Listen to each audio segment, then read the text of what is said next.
Best budget switches. This is a term that gets thrown out pretty frequently in the mechanical keyboard hobby. And I'm just glad that we got something new other than Gateron yellows. While yeah, Gateron yellows are pretty decent, it has been super repetitive seeing them in every budget build video. And I just love seeing some new competitors that bring on change to the scene. These new Akko CS switches have taken a storm in the mechanical keyboard scene for a super cheap price, but are they truly the new best budget switches? Stay tuned to find out. Hello everyone, welcome back to another video. I'm Brian Stormy, your favorite everyday keyboard guy typing up a storm. Before I start the video, I just want to say that I really want to focus on growing the channel, but 97% of my viewers are not subscribed. So if you could like and subscribe, I would really appreciate it. And feel free to come say hi on my other socials like Instagram and TikTok. With that being said, enjoy the rest of the video. So the three switches we have today, the Vintage White, Lavender Purple, and Radiant Reds, are three new switches in the Akko CS switch line. The CS stands for Custom Switch, and Akko is trying to offer more options to keyboard enthusiasts and typing experience. The original three, the Matcha Green, Rose Red, and Ocean Blues, use a progressive spring, while the new three that we have today use a classic extension spring. My hunch is that the only thing different from the original 3 and the new 3 are the spring and of course the colors. But we shall see if that's actually true or not when I compare the switches later on. Anyways, these come in 45 switches per pack for only $9.99. This is ridiculously cheap for switches and is on par with Gateron yellow pricing, which is $21.60 for 90 switches. However, one downside to the switches are that they're 3-pin. We saw in the Akko Year of the Ox 3068 that the hot swap only supported 3-pin switches. So I guess Akko wanted to keep it consistent with their switches as well. But for the future, I really want Akko to switch to 5-pin on both their boards and switches. It might not be that big of a deal to some people, but 3-pin just feels outdated when everything is 5-pin these days. It really sucks to either not have extra support that 5-pin has, or have to cut the legs on 5-pin switches to fit 3-pin boards. With that being said, let's get to unboxing these switches. I actually really like the packaging that Akko did for their switches. Most of the time, a lot of vendors just ship out switches in a plastic bag, but this time around, Akko used a nice little box to package the switches. If you're an OG subscriber of mine, you might remember my Holy Panda video, where the switches were scattered all throughout the box. For these, Akko smartly used a plastic cover to keep the switches in place. Little details like these make the product experience so much better. The unboxing experience is pretty straightforward, just 45 switches in the box, nothing else. Starting off with the Vintage Whites, they're a linear switch with an actuation force of 35 grams and a 22mm extension spring.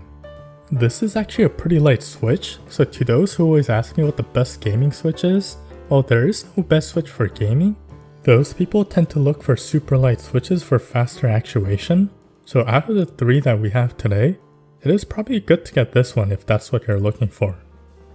Personally, this spring weight is too light for me to enjoy typing on. It's just too light.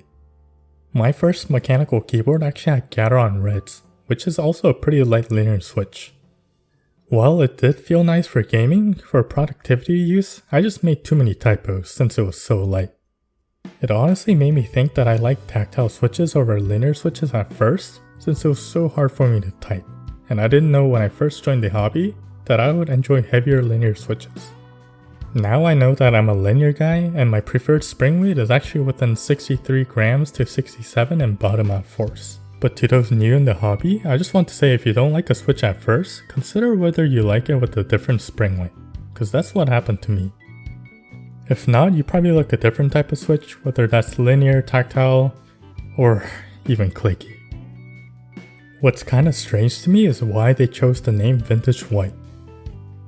A lot of people in the hobby, when they hear vintage switches, think of actual vintage switches like Vintage Blacks, which are Cherry MX Black switches harvested from super old mechanical keyboards. So I don't know what the intent here was, since these switches are not vintage at all, since they're brand new. So not the best name choice in my opinion. But anyways, let's move on to the next switch. Next up we have Radiant Red switches. These are also a linear switch with an actuation force of 53 grams. So a bit heavier than vintage whites, and I preferred the weight of this one more. Still a bit lighter than what I would normally type on. So on the website, this switch actually looks super red to the point where it almost looks like ketchup. But in real life, it's actually a bit more orange, kinda like the tangerine switches. This kinda surprised me at first, not gonna lie. If you're planning to do like a red theme and we're considering these switches, just keep that in mind. It's actually like radiant orange. Speaking of radiant, I do play a lot of Valorant in my spare time, and if you know anything about the game, the highest rank in the game is actually radiant. So I found the name a bit amusing. Will it help me reach radiant? Probably not, I'm still a gold plat player. Lastly, we got the Lavender Purple switches. These are a tactile switch with an actuation force being at 36 grams and the tactile force being at 50 grams. The purple color is super vibrant and it really does fit the Lavender Purple name. Personally, I actually like the weight for this switch. While it's not as tactile as some of the more expensive tactile switches that we have taken a look on the channel, it's still a big improvement from your typical brown switches. The tactile bump is definitely distinct, and I actually like the typing experience on the switch. So at the beginning of the video, my assumption was that not much has changed from the original 3 to these new 3 other than the springs. While I have not tried the rose reds or matcha greens, I did try the ocean blues on the year of the Ox 3068, so we'll be comparing those to the lavender purples. After trying them out side by side, the tactile bump does feel pretty identical, so at least for the tactile switch, I can confirm that not much has changed other than the spring weight. But the important question here is how do they compare to the current budget option, the Gateron yellows?